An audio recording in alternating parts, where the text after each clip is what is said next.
Welcome to this episode of Storytime. As always, please don't forget to like and subscribe and hit that notification bell so you don't miss any episodes in the future.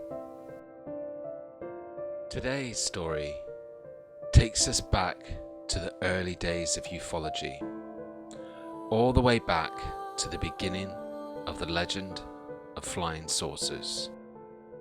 We travel from 2022 all the way back to the summer of 1947.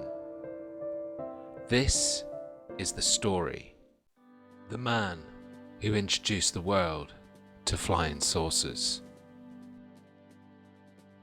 If you wanted to put a precise date on the origins of our obsession with saucers, the most cited contender is June 24th, 1947. That was the day that Kenneth Arnold, an amateur pilot from Idaho, was flying his little plane, Call Air A2, over Mineral, Washington. The skies were clear, there was a light breeze. Arnold, who was en route to an air show in Oregon, was doing a little exploring on the side near Mount Rainier. A Marine Corps C-46 transport aeroplane had gone down in the area recently, and there was a $5,000 reward for the person who found the wreckage. Suddenly, as Arnold would later recall, he saw a bright light, just a flash, like a glint of sun as it hits a mirror when the glass is angled just so. It had a bluish tinge. At first, he thought the light must have been coming from another plane.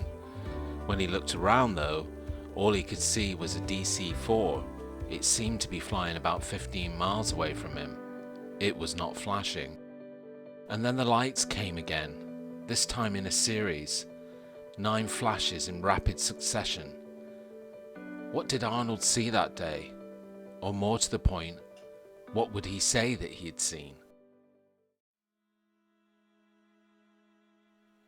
The objects seemed to be flying in a single horizontal plane, but they also weaved from side to side, occasionally flipping and banking, darting around. Arnold would say, like the tail of a Chinese kite. They moved in unison. Arnold said they didn't seem to be piloted. Once Arnold realized the objects were not, in fact, commercial jets, or as he had also thought for a moment, a skein of geese, he figured he was witnessing the testing of military aircraft. If so, the objects would be very advanced aircraft. Arnold, still trying to figure out what he was looking at as he flew over Mount Rainier, decided to focus on the vehicle's speed. He calculated the time it took the objects to travel between Mount Rainier and Mount Adams, a distance of about 50 miles, a minute and 42 seconds, which was a rough approximation, but which would also mean that the objects were traveling at a rate of 1700 miles per hour, which would mean that they were traveling around 3 times faster than any aircraft was capable at the time. The formation of flying objects was flying actually more than twice the speed of sound. Chuck Yeager wouldn't make his supersonic flight, the one generally acknowledged to be the first, until later that year in October. Arnold wasn't sure what he had seen. The flying objects he had go on to describe remained in the most literal sense unidentified. What he did know was that the sighting gave him, he would later say, an eerie feeling. An hour later, around 4 p.m. local time, Arnold landed his plane at an airstrip in Yakima, Washington.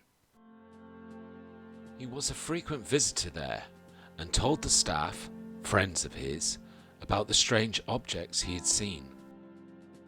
The story, as you'd expect, spread quickly throughout the small town airfield. Then Arnold went about his planned trip, refueling. he proceeded on to the air show in Pendleton, Oregon. What he didn't know, however, was that after he left, one of the guys from Yakima had called someone in Pendleton, spreading the news of the sighting outside of Washington. And then reporters, as reporters are apt to do, got wind of the story. On June 25th, Arnold ended up at the offices of the East Oregonian, a Pendleton newspaper. He told reporters about his sighting. He emphasized the unidentified as much as the flying objects. He described their movements, saying that they flew like a saucer if you skip it across the water. But what happened next? The precise manner in which flying saucers as a concept transferred from the mind of Kenneth Arnold to that of the nation remains unclear. We know that Arnold had mentioned saucers in his discussions with reporters. But was he being literal or metaphorical? Stories at the time credit Arnold with using the terms saucer, disc, and pie pan in his description of the objects he had seen. Arnold himself, however, would say that he was misquoted, or at least taken out of context. Some argue that the entire idea of a flying saucer was based on a reporter's misunderstanding of Arnold's like a saucer description as describing a saucer itself, making it one of the most significant reporter misquotes in history. Morrow noted that the officials had doubted the accuracy of some of Arnold's descriptions of that sighting. Arnold blamed some of that on the media. Arnold would corroborate this. In a 1950 interview with Edward R. Morrow, he discussed the interviews he had given to military intelligence officers about what he had seen. What is clear in retrospect is that starting on June 26, the flying saucer, as an idea, if not an object, was introduced to Americans. Newspapers began using the terms flying saucer and flying disc to describe the objects Arnold had seen, and the concept spread.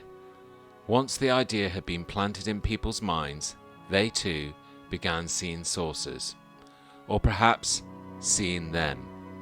On July 4th, a United Airlines crew reported seeing another collection of 9 disc-like objects in the skies over Idaho.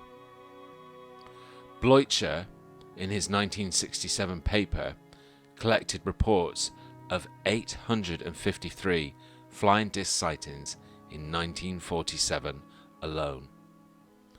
After the reports, the Houston Chronicle recently noted people everywhere were scanning the skies for flying saucers, and when enough people look for something, some people will think they see something. Reports of flying saucers started coming in from all over the world. We hope you've enjoyed this episode of Story Time, and don't forget to let us know what you think in comments, and don't forget to hit that notification bell so you don't miss any episodes in the future. Thanks for watching.